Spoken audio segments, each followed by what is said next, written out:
Hey there, I've been meaning to make this video for a long time, and it's going to be about the function that you're not using on your stopwatch.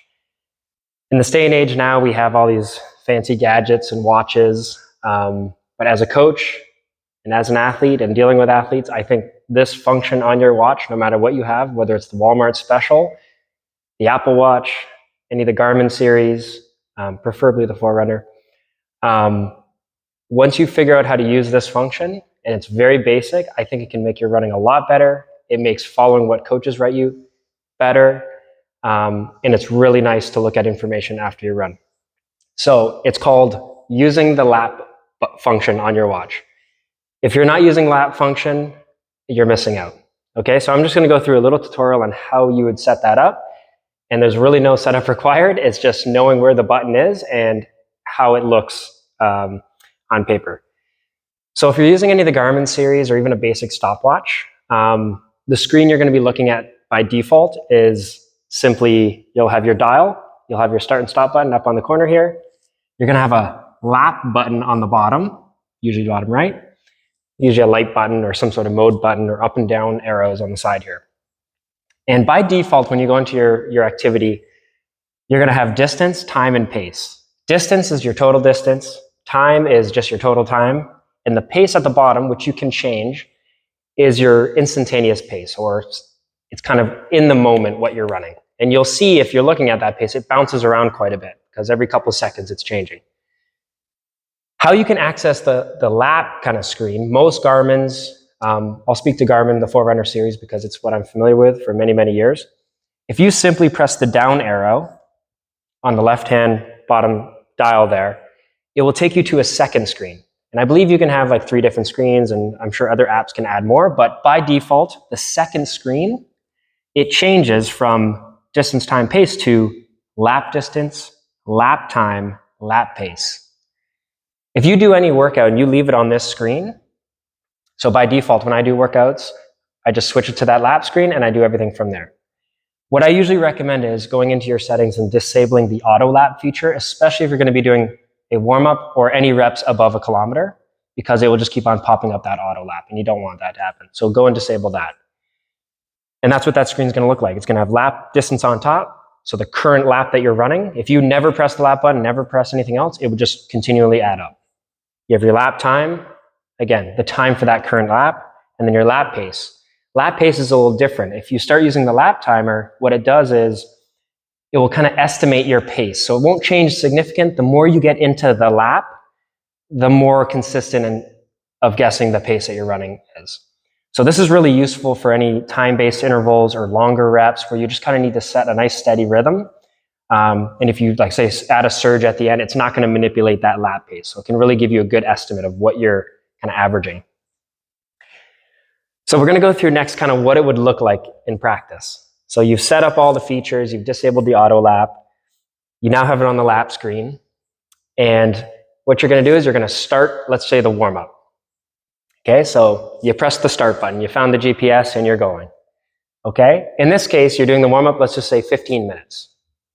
When you're done the 15 minutes, you do a hard stop, press the top right button, stop the time. You may do some drills, you may do some strides, you may do some other things.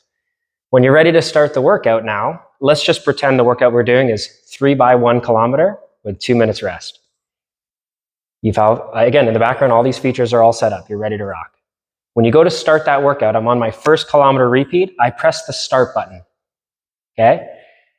Hopefully it refines the signal at GPS, it's all connected, and then I'm actually going to start the rep here. So the timer's running on the warm-up, maybe it's 15:01, 15:02, whatever, it's continuing. You might not want to let that run too much because Strava. You're going to hit the lap button. That's the first time you're hitting the lap button. And what that does is it chops that warm-up and it sets it to a lap. It's gone.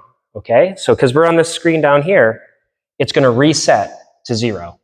Because now we're on that first 1,000 meter rep. Okay? You're running along and wow, look at you. You just ran 4:01 for the kilometer. As you're coming through, you know the distance. Maybe you're on a track. You hit the lap button. Again, that kilometer now, that lap is done. It goes, woo, out into la la land. Now your reset lap, it's all zeroed out again. It's going to start timing a new time, the new lap, So in this case, it's going to be lap 3. And you just look at that watch. Just say you want to do 2-minute recovery. You just wait until it hits 2 minutes. And then you hit the lap button again when it's time to go again. So this way, the whole workout, all you're doing is just hitting lap button, lap button, lap button. When you do the whole workout, okay, he's done a workout now. He's got the recoveries in there. Ooh, look, he got a little faster at the end. I'm done, my last recovery interval, that 2 minutes, and I press stop.